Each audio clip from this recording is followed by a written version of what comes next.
Hello बच्चों, आप सभी का आप सबके अपने YouTube channel DN study point में फिर से एक बार बहुत बहुत स्वागत है। तो बच्चों, आज हम लोग फिर से उपस्थित हैं कक्षा 9वीं के क्या हमारे आसपास के पदार्थ शुद्ध हैं इस अध्याय से पाठगत प्रश्नों को लेकर। ठीक है, तो ये आपका केमिस्ट्री का दूसरा अध्याय है और इसी पाठ से 2-3 पाठगत प्रश्न लिए हैं। बहुत ही आसान प्रश्न है और इनका हल इस प्रश्न में जाने की यानी कि उनका वीडियो सॉल्यूशन है ये। ठीक है, तो आइए समझते हैं। पहला प्रश्न है हमारा कि पेट्रोल और मिट्टी का तेल, जिसको आप घासलेट बोलते हैं या कह सकते हैं कि केरोसिन ऑयल। ठीक है, तो पेट्रोल और मिट्टी का तेल जो कि आपस में घुलनशील है यानी कि आपस में घुल जाते हैं, वो क्या है?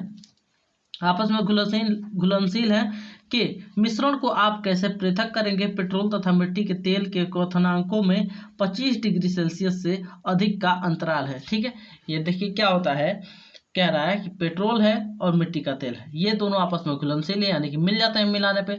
तो ये दोनों आपस में मिले हुए हैं और स्थिति ये है कि इन दोनों के बीच क्वथनांक का जो अंतराल है या क्वथनांक के बीच का जो अंतर है वह 25 डिग्री सेल्सियस से अधिक है। और आप जानते हैं कि जब भी 25 डिग्री सेल्सियस से तापमान अधिक हो उस वक्त इसको पृथक करने के लिए कौन सी विधि का उपयोग किया जाता है? तो वह विधि है आसवन विधि। आसवन प्रभाजन विधि या प्रभाजन विधि की बात नहीं की जा रही यहाँ पे, केवल आसवन विधि की बात की जा रही है। तो ये आप ध्यान दीजिएगा। ठीक है, तो क्या है स्थिति कि ये जो पेट्रोल है, पेट्रोल का क्वथनांक क्या कह सकते हैं, वह बिंदु, वह तापमान का वह बिंदु जिस पर वह उबलने लगता है, उसको गर्म करने पर वह उबलने लगता है, वह तापमान किसका?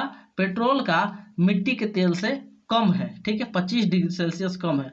तो इस स्थिति में क्या होगा कि जब दो घुलनशील द्रवों के क्वथनांकों में अंतर 25 डिग्री सेल्सियस से उससे अधिक हो तब इसके मिश्रण को आसवन विधि द्वारा पृथक किया जाता है। ठीक है, तो इतना मिल गया। अब समझ लीजिए इसको पृथक कैसे किया जाता है। इसको पृथक करने के लिए किया ये जाता है कि एक फ्लास्क में लिया जाता है, एक ये आसवन विधि में आप पढ़े होंगे, एक फ्लास्क लिया जाता है जिसमें दोनों मिश्रणों को रखा जाता है और जिससे क्या किया जाता है, गर्म किया जाता है। जब वह पेट्रोल के क्वथनांक तक पहुंचता है तापमान, ठीक है, तो उस स्थिति में क्या होता है कि पेट्रोल वाष्प बनकर बाहर निकलने लगता है और वह वाष्प को क्या किया जाता है, ठंडा करके पुनः एकत्रित कर लिया जाता है। ठंडा होता है और जब ठंडा होता है तो संघनित हो जाता है पेट्रोल, और संघनित होकर होने के पश्चात उसको इकट्ठा कर लिया जाता है किसी अलग बर्तन में। ठीक है, तो इकट्ठा करने के बाद से क्या होता है कि पेट्रोल जो होता है वो उड़कर अलग हो जाता है और जो मिट्टी का तेल होता है वो वही उसी फ्लास्क में बना रहता है। इस प्रकार हम इन दोनों को अलग कर सकते हैं। ठीक है, तो उम्मीद है कि ये प्रश्न आपको बहुत अच्छे से समझ में आया होगा। अगला हमारा बहुत आसान सा प्रश्न है, क्या कह रहा है कि पृथक करने की सामान्य विधियों का नाम दे। ठीक है, तो यहाँ पे कुछ चीजें दी गई हैं पृथक करने के लिए, इनकी सामान्य विधियां कौन कौन सी विधि चाहिए, या पृथक होंगे या अलग होंगे, उनको बताना है। पहला हमारा चीज है क्या, दही से मक्खन, यानी कि दही से जब मक्खन को अलग किया जाएगा तो कौन सी विधि का इस्तेमाल किया जाएगा? तो इसका उत्तर है क्या, अपकेंद्रण या अपकेंद्रीकरण। क्या बोलते हैं? अपकेंद्रीकरण। ठीक है, तो इस विधि के द्वारा क्या, एक मथनी की सहायता से मथा जाता है दही को, जिसके पश्चात क्या होता है, मक्खन दही से अलग हो जाता है। इसको अपकेंद्रीकरण की विधि कहा जाता है।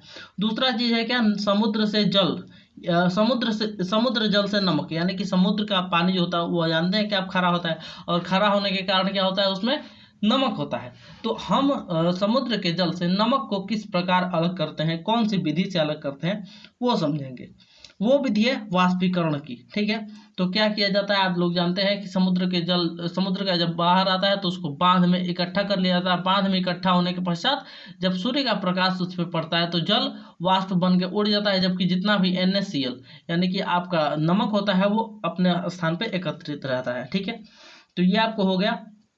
लास्ट है नमक से कपूर, यानी कि नमक और कपूर जब एक में दिया जाए तो नमक से कपूर को किस प्रकार अलग किया जाएगा? तो आप लोग जानते हैं कि कपूर जो होता है वो एक प्रकार का ऊर्ध्वपातित पदार्थ होता है, यानी कि अधिक समय पर उसे एक स्थान पर रखने पर वह ठोस से सीधे गैस में परिवर्तित हो जाता है, अतः उसे ऊर्ध्वपातित पदार्थ कहते हैं। इसी कारण उसको जब नमक के साथ रखा जाएगा तो कुछ समय पश्चात अपने आप ही वह क्या होता है, ऊर्ध्वपातन विधि के द्वारा नमक से अपने आप ही अलग हो जाता है। तो यही विधि है नमक से कपूर को अलग करने की। अगला हमारा बिल्कुल आसान सा प्रश्न है, क्या कह रहा है कि क्रिस्टलीय विधि से किस प्रकार के मिश्रण को पृथक किया जाता है, यानी कि जो क्रिस्टलीय विधि होती है इसके माध्यम से, इसकी सहायता से किस प्रकार का क्या मिश्रण मिश्रण होता है, वो किस प्रकार का होता है, उसको पृथक किया जाता है। तो उत्तर है हमारा कि क्रिस्टलीकरण विधि का उपयोग ठोस पदार्थों के मिश्रण को पृथक करने के लिए किया जाता है।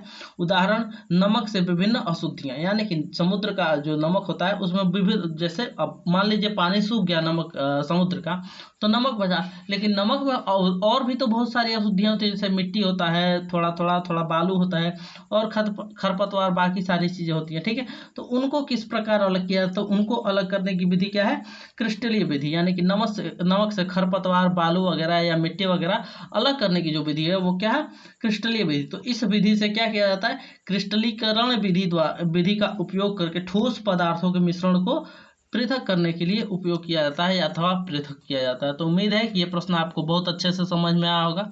यदि आप चाहें तो इसका स्क्रीनशॉट ले सकते हैं।